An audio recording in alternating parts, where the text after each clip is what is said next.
Student digital learning class of mathematics. As you all know, we are in a chapter that is third chapter, and that is understanding of quadrilaterals. So in understanding of quadrilaterals, today I am going to take your part that is related to trapezium. So first you must know what is a trapezium.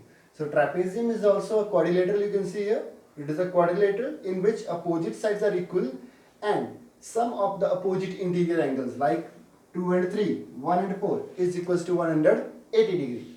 So let's see what is the property. Once again, trapezium is a quadrilateral having four closed sides, and condition is the two sides are parallel to each other. Like AB is parallel to CD. This is parallel to this one, and opposite interior angles. Sum of opposite interior angle is equals to 180 degree.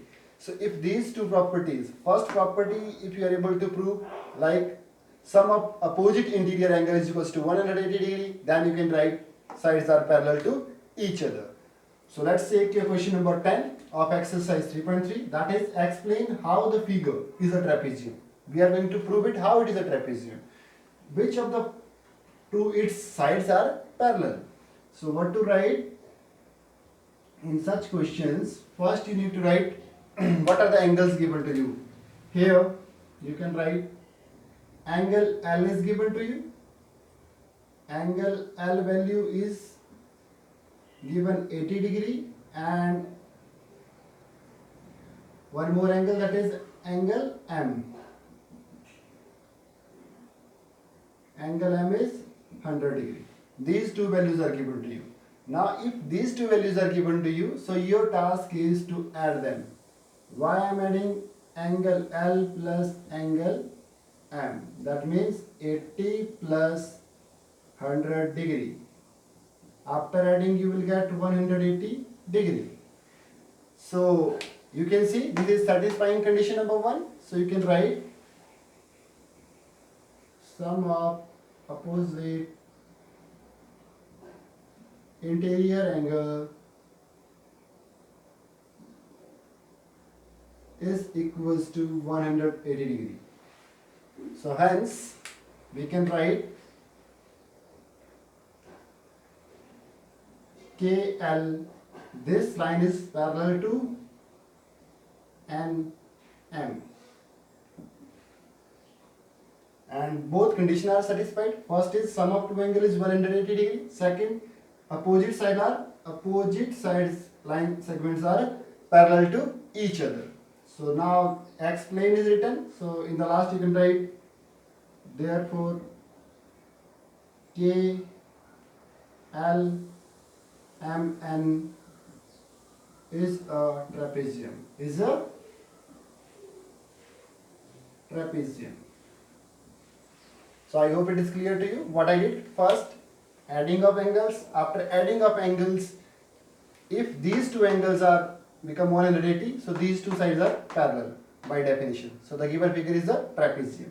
So let's take a question number 11 now. Similarly, find angle C in the given figure if AB is parallel to DC. It is given already. AB is parallel to DC. So let's see. AB is parallel to DC. This is given already. It is given. Second thing, if it is given, so we can apply the definition. Angle B plus C must be equals to 180 degree. So I can write angle B plus angle C is equals to 180 degree. This is required. Okay. So why I can write this one? By using the above property, that is sum of the